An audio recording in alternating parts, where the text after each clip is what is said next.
Welcome to PL Tamil channel. இன்னைக்கு spicy diamond chips தாங்க செய்ய போகிறோம். இது ரொம்ப டேஸ்ட்டாக இருக்கும். குழந்தைங்கள்லேருந்து பெரியவங்க வரை எல்லாருமே இதை சாப்பிட்லாம். ஒரு ஈவினிங் ஸ்நாக்ஸுக்கு டீ கூட காஃபி கூட வச்சு சாப்பிட்றதுக்கு ரொம்ப அருமையாக இருக்குங்க.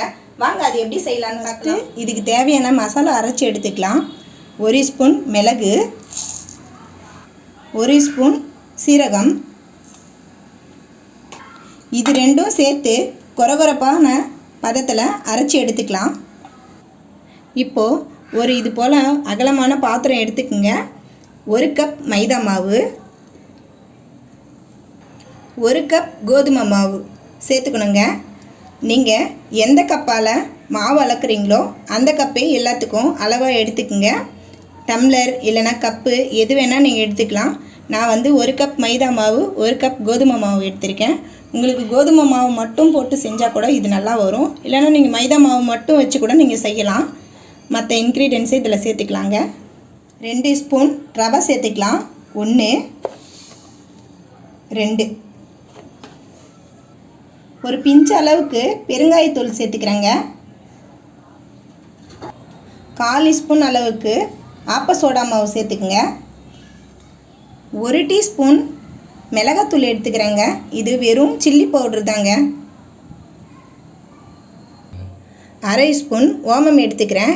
உங்களுக்கு ஓமம் பிடிக்கலைன்னா நீங்கள் சேர்க்க தேவையில்லை. ஓமம் சேர்த்திங்கன்னா ரொம்ப டேஸ்ட்டாக இருக்குங்க. வாசனையும் சூப்பராக இருக்கும். ஓமத்தை இது போல் மேட்ச் பண்ணி சேர்த்துக்குங்க. இது கூட கொஞ்சம் போல் கறிவேப்பிலை இலையை எடுத்து கழுவி இது போல் சின்ன சின்ன பீஸாக கட் பண்ணி வச்சுருக்கேன். இதையும் இது கூட சேர்த்துக்கிறேன். 1 ஸ்பூன் சால்ட்டு போட்டுக்கிறேன். எல்லாத்தையும் சேர்த்து இது போல் கலந்து விட்டுக்கணுங்க. இப்போ ஒரு 3 ஸ்பூன் நெய் எடுத்துக்கிறேன். நெய் எடுத்து சூடு பண்ணி இது கூட சேர்த்துக்கிறேன். உங்கள்கிட்ட நெய் இல்லைன்னா நீங்கள் 3 ஸ்பூன் எண்ணெய் எடுத்து சூடு பண்ணி இது கூட சேர்த்துக்குங்க. நீங்கள் எந்த ஆயில் எடுத்துக்கினாலும் சரிங்க. இது கூட சேர்த்துக்கிறேன். எல்லாத்தையும் சேர்த்து இது போல் நல்லா கலந்து விடணுங்க.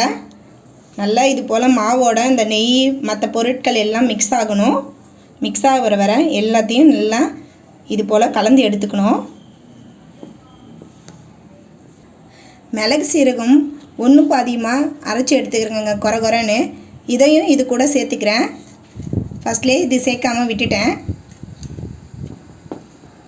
இப்போ எல்லாத்தையும் கலந்துக்கிட்டேங்க. பாருங்கள், இப்படி பிடிச்சா இந்த ஷேப்பில் வரணுங்க. மாவு இப்படி உதிர்ந்து இருக்கணும். நெய் மசாலா எல்லாமே சேர்த்து இது போல் பிசைஞ்சு எடுத்துக்கணும். இப்படி பிடிச்சா இந்த ஷேப்பில் வரணும். இது கரெக்டான ஷேப்புங்க. உங்களுக்கு இந்த ஷேப் வரலைன்னா நீங்கள் கொஞ்சம் நெய் எக்ஸ்ட்ரா சேர்த்துக்குங்க. அப்படி இல்லைனா எண்ணெய் கூட சூடு பண்ணி கொஞ்சம் எக்ஸ்ட்ரா சேர்த்துக்குங்க. கொஞ்சம் கொஞ்சமாக தண்ணி தெளித்து கெட்டியான பதத்துக்கு பிசைஞ்சு எடுத்துக்கணுங்க. சப்பாத்தி மாவு பதத்துக்கு பிசைஞ்சு எடுத்துக்கலாம்.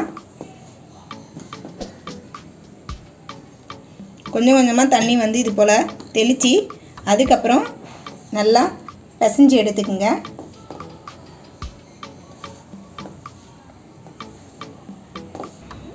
இது போல் எல்லா மாவையும் சேர்த்து பிசைஞ்சு எடுத்துக்கணுங்க. இந்த பதத்துக்கு பாருங்கள், இது கரெக்டான பதம். கையில் பாருங்கள் ஒட்டவே இல்லை. இதை மேலே ஒரு கொஞ்சம் எண்ணெய் அப்ளை பண்ணிவிட்டு ஒரு 1/2 hour மூடி போட்டு மூடி வச்சுக்கலாங்க. அப்புறமா தான் இது திரட்டிட்டு செய்யணும்.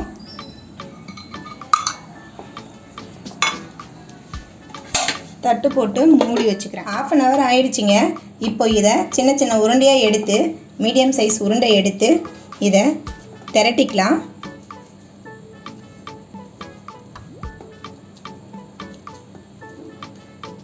இந்த சைஸ்க்கு உருண்டை எடுத்துக்குங்க. இது மேலே கொஞ்சம் கோதுமை மாவு இல்லைனா மைதா மாவு கொஞ்சம் தூவி விட்டுக்குங்க.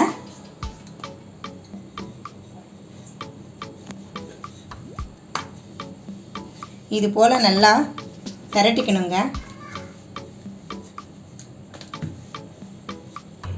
இந்த சைஸ்க்கு திரட்டி எடுத்துக்குங்க. ஒரு கத்தி எடுத்துக்குங்க. இந்த ஓரத்தில் லைட்டாக எண்ணெய் தேய்ச்சிக்குங்க. எண்ணெய் தடவிட்டு இதை டைமண்ட் ஷேப்பில் கட் பண்ணி எடுத்துக்கலாம்.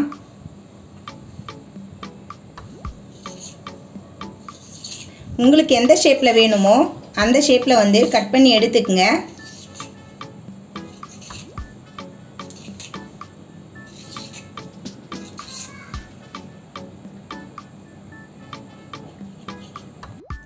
இந்த சைஸ்க்கு நான் கட் பண்ணி எடுத்துக்கிட்டேன். இதை ஒரு பிளேட் வந்து கவுத்து வச்சுருக்கிறேன். இது போல் பாருங்கள், இதில் கொஞ்சம் மைதா மாவு சேர்த்துக்கிறேன். சேர்த்துட்டு இது போல் அடுக்கி வச்சுக்கலாம். இதில் எண்ணெயில் சேர்க்கறதுக்கு ஈஸியாக இருக்கும். எல்லாத்தையும் இது போல் எடுத்து வச்சுக்கிட்டேங்க. இப்போது அடுப்பு மேலே ஒரு கடாயை வச்சுட்டு அதில் 1/2 லிட்டர் எண்ணெய் சேர்த்துக்கிறேன். இந்த அளவுக்கு எண்ணெய் சேர்த்துக்கிறேன். எண்ணெய் சூடானதும் அடுப்பு வந்து மீடியம் ஃப்ளேம்லேயே வைங்க.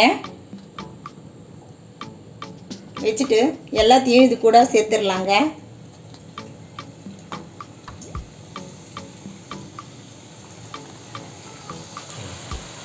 எல்லாத்தையும் இது போல் சேர்த்துக்கிட்டேங்க. சேர்த்துட்டு இதை இது போல் கலந்து விடுங்க. கலந்து விட்டிங்கன்னா ஈவனாக எல்லா சைடும் வெந்து வருங்க. இது போல் எல்லாம் செவந்து வந்தோடனே இதை எடுத்துக்கலாம். எண்ணெய் வடிஞ்சதும் இது போல் ஒரு பாத்திரத்தில் போட்டு வச்சுக்கலாம். மீதமுள்ள எல்லா மாவும் இது போல் பொரித்து எடுத்துக்கலாம். எல்லா மாவையும் உருட்டி இது போல் பொரித்து எடுத்துக்கிட்டேங்க. இவ்வளோ வந்திருக்கு எனக்கு. இந்த பாருங்கள், இந்த பவுலில் இவ்வளோ வந்திருக்கு. நான் 300 கிராம் மாவு எடுத்துக்கினேன். 150 கிராம் மைதா மாவு, 150 கிராம் கோதுமை மாவு எடுத்தேங்க. இந்த அளவுக்கு வந்திருக்கு. பாருங்கள் எவ்வளோ கிறிஸ்பியாக வந்திருக்கு பாருங்கள். ரொம்ப டேஸ்ட்டாக இருக்குங்க. இது ஈவினிங் ஸ்நாக்ஸுக்கு சாப்பிடும் போது குழந்தைங்கள்லேருந்து பெரியவங்க வர எல்லாருமே இதை விரும்பி சாப்பிடுவாங்க. நீங்களும் இது போல் ட்ரை பண்ணி பாருங்கள் ஒரு டைம். நான் சொன்ன அளவுகளோட நீங்களும் இந்த ஸ்பைசி டைமண்ட் சிப்ஸை செஞ்சு பார்த்துட்டு உங்களுக்கு எப்படி வந்ததுன்னு சொல்லிட்டு எனக்கு கமெண்ட் பண்ணுங்கள். உங்களுக்கு இந்த வீடியோ பிடிச்சிருந்தா லைக் பண்ணுங்கள், ஷேர் பண்ணுங்கள், சப்ஸ்கிரைப் பண்ணுங்கள். தேங்க்ஸ் ஃபார் வாட்சிங். பாய்.